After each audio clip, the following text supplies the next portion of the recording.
It was a bitter cold January morning when I got the call. The maintenance supervisor at a local school district, Dale, said two of the classrooms had no heat and they suspected it was airlocked. The only problem was the maintenance staff opened the air vent and only got water, not air. They bled for almost an hour and still no air and no heat. I grabbed my tool bag, coffee, and headed out into the cold, not realizing I was about to wade knee deep into one of those nightmare jobs.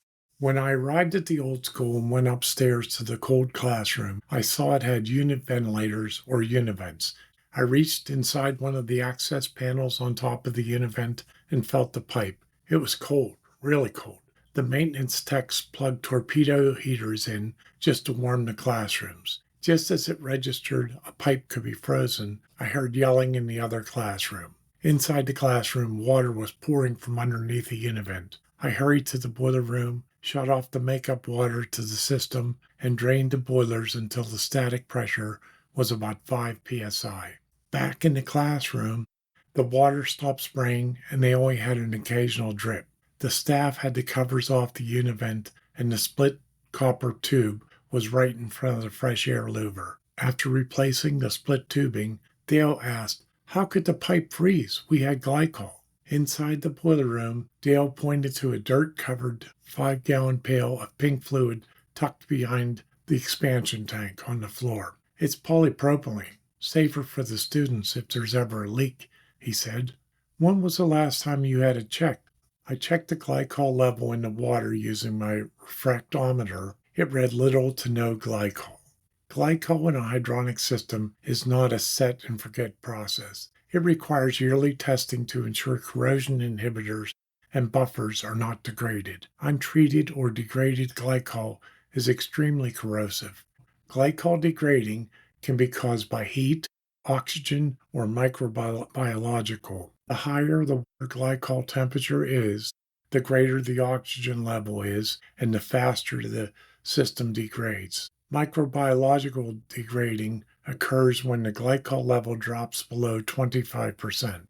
In this school, there were various piping leaks over the years. Rather than filling with a mixture of water and glycol, the owner allowed city water to fill the system. I confirmed this by seeing the pressure reducing valve was open. When using glycol, keep the makeup water valve closed and only introduce makeup water using a combination of glycol and water. Why use glycol in a heating system? Glycol, whether ethylene or propylene, is added to hydronic systems to prevent freezing pipes exposed to cold temperatures. Think rooftop air handlers, exterior snowmelt loops, or remote buildings connected by underground piping. Without glycol, water in those exposed pipes can freeze, expand, and split, like the copper did on the univent. Glycol lowers the freezing point of the fluids and adds peace of mind. So yes, glycol is your insurance policy, but every policy comes with a premium. The efficiency trade-off using glycol. A typical 30% glycol mix reduces heat transfer efficiency by 5 to 10%. That may not sound like much, but in a large system, it adds up fast. Pumps have to work harder and move to thicker fluid. Boilers take longer to heat. The specific heat of glycol is lower than water, which means it carries less energy per gallon. And since glycol is more viscous than water, especially in cooler conditions, it creates more friction inside the pipes. That friction means higher head loss, bigger pumps, and more electrical consumption. It's like swapping out your running shoes for a pair of snow boots. You can still run, but not as efficiently. Does glycol cause leaks? Is it just me, or do we get more leaks now that we use glycol? No, not just you. Glycol is slick. It tends to find micro leaks that water would otherwise ignore. Pipe joints that are held together with water may start to seep once glycol enters the picture. It's not that glycol causes leaks, but it will expose weak joints, bad soldering, or failing gaskets. I recommend pressure testing the system before adding glycol and marking every joint for visual inspection during the first few weeks of operation. The cost factor. Let's talk dollars. Glycol isn't cheap. A 5-gallon pail of inhibited propylene glycol runs $100 or more.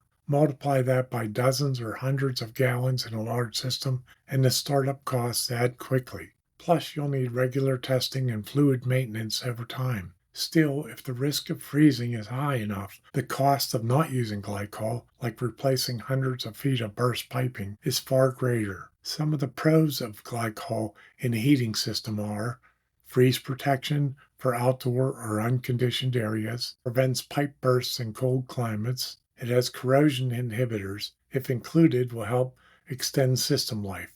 Propylene glycol is safer in human occupied buildings. Some of the cons of glycol: 5 to 10% reduction in heat transfer efficiency, increases pump energy usage due to higher viscosity, more expensive to install and maintain, and may reveal leaks at joints or threaded fittings. It requires annual testing and pH adjustment. If you enjoyed this video, please like, subscribe, and share. If you have a steam or hydronic system bugging you, send me an email. Let's see if we can fix it together. My boiler books are available at Pronto Heating Supplies, T.F. Campbell, and on Amazon. Thanks for stopping by Boiler Room Detective, and I'll see you on the next case.